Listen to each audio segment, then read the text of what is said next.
Hey guys, I was not efficient. I couldn't get jobs done without this.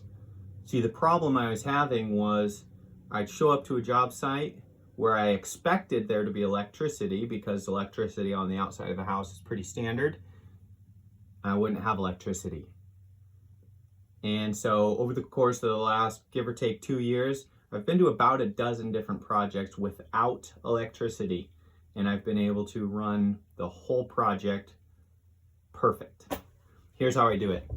I basically have a solar inverter battery, and they're called solar generators. There's a lot of different names for them. Basically, it's a battery with an inverter that can run standard household electricity off of it.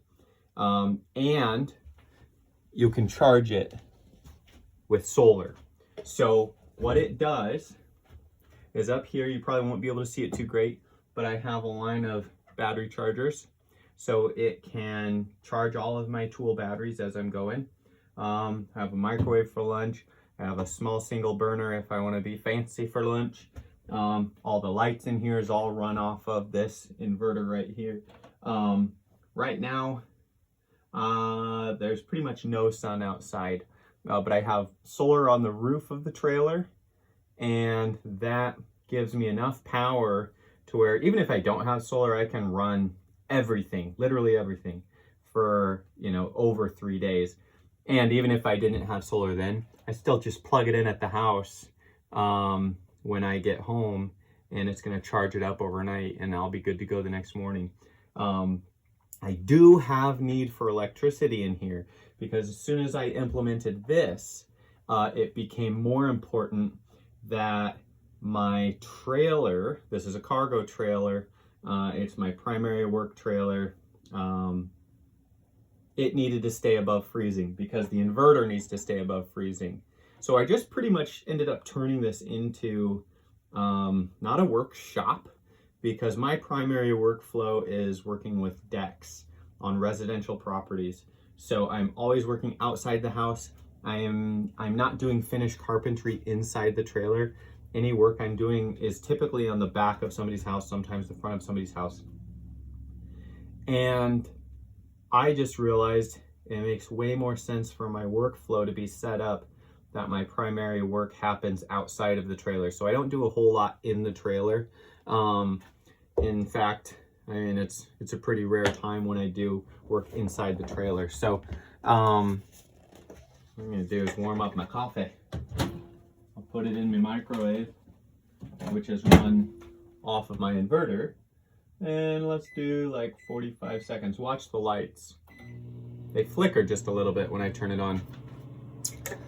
But this has been a game changer because what it allowed me to do is basically permanently set up for my batteries here.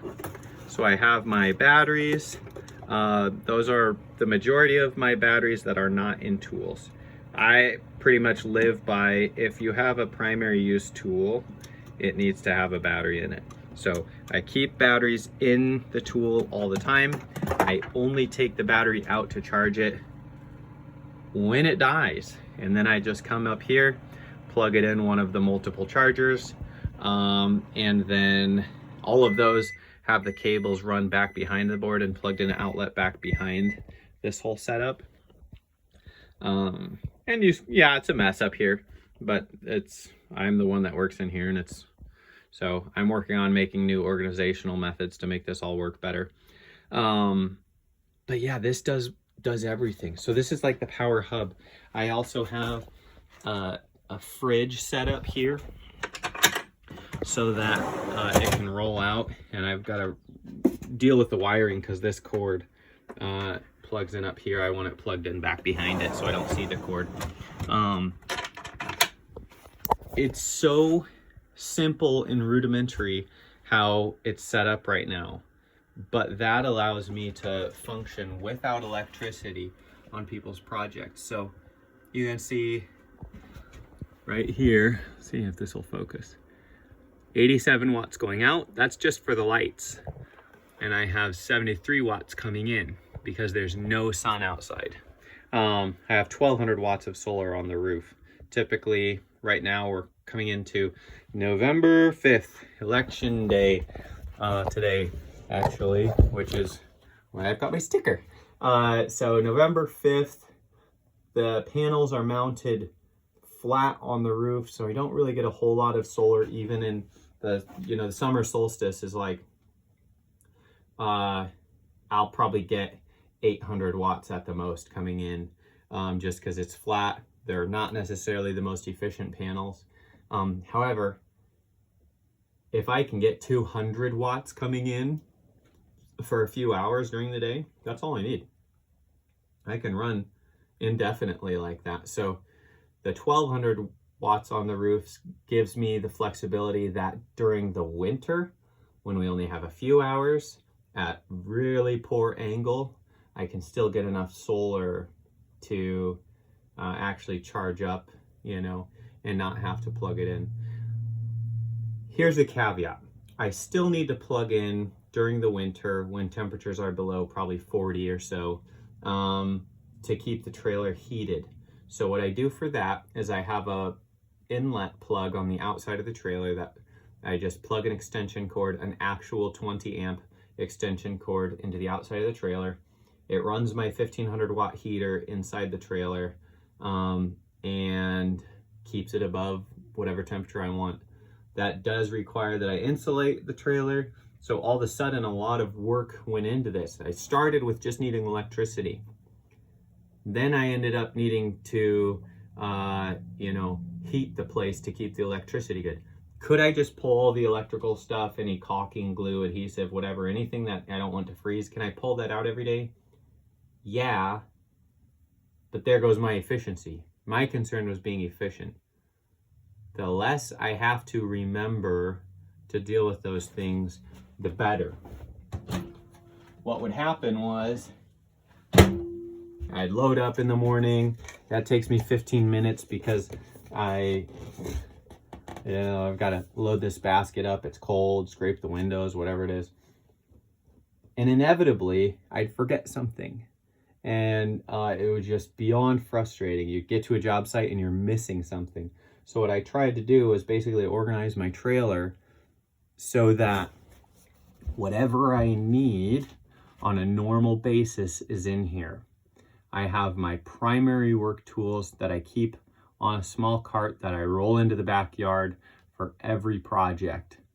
And I'm working in the backyard, battery dies on the tool, pull the battery out, walk up to the front, throw the battery on the charger, grab the spare, go into the back, put it in, keep on working. I'd like to have a couple extra batteries because right now, sometimes if I have all my equipment out, I don't quite have enough batteries, but I mean, that's pretty rare.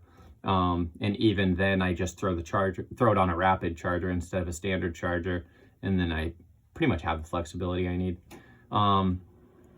Right now the heater just kicked on in here because I have it up to 70 degrees, even though it's 51 outside. I don't need a heater on, but I was just doing some random work in here and thought it'd be nice to keep it up at temp because I was eating lunch too. So that's the gist of it. I'll make some other videos of fine detail on how I manage certain things, keep it from moving, keep it from getting dinged up. Soon I'll be making a simple air filtration system for the air intake on this unit. There are better units for this setting. This one's called the Bluetti AC200L. There's one called the Bluetti AC240, which if this one ever dies on me, I'm just going to get an AC240 because it's intended for, I think it's IP65 and dust rated. So in here, you can imagine that it's, and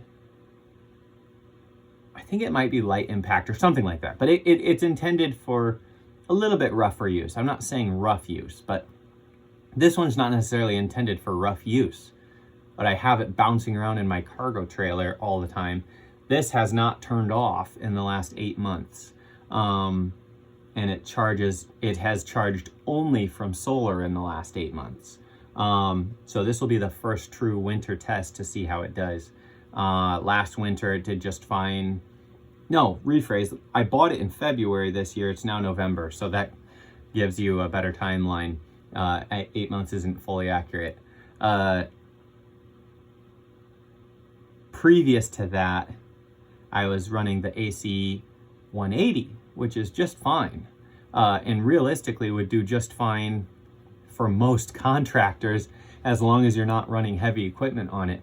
The reason I wanted to step up to this one is because it can handle a whole lot more solar, which gave me the flexibility of if I ever wanted to add an unnecessary amount of fans in here to cool myself down in the heat of the summer.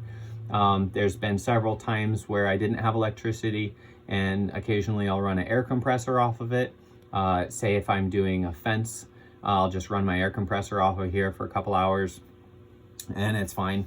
My metal connector nailer is pneumatic. I don't have the Metabo HPT fancy pants. Oh, one day, right?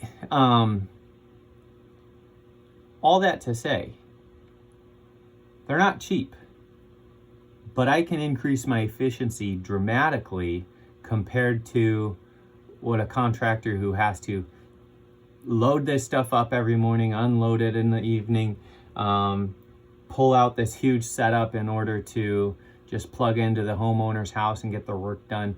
I have quite a few other things here that have helped me be a lot more efficient. Some efficiencies you find actually slow you down. And so you have to be careful with those because you'll spend so much time on these really fancy efficient things like cutting a 2x4. Maybe you can whip out the miter saw and cut this 2x4, or you can whip out your circular saw in a speed square and get it cut in half the time. And sometimes, even compared to that, you can whip out just a standard hand saw and cut it faster than that. So you have to choose your poison. What are you doing? Are you just cutting one board? All right. Are you cutting 15 boards? All right. Make your choice. This is the setup that works really well for me. Might not work well for you, but I thought I'd show it because Blue Eddy doesn't pay me, microwave company, cooler company. All of this is bought and paid for by me, either me personally or it's a business project or business expense, to get the job done. So let me know what you think. I love to read comments. I love to see different ideas on ways that I could make things more efficient. Maybe I'll show how I wired everything in at some point. We'll see. So let me know what parts you'd like to see, and I'll do that next. Thanks.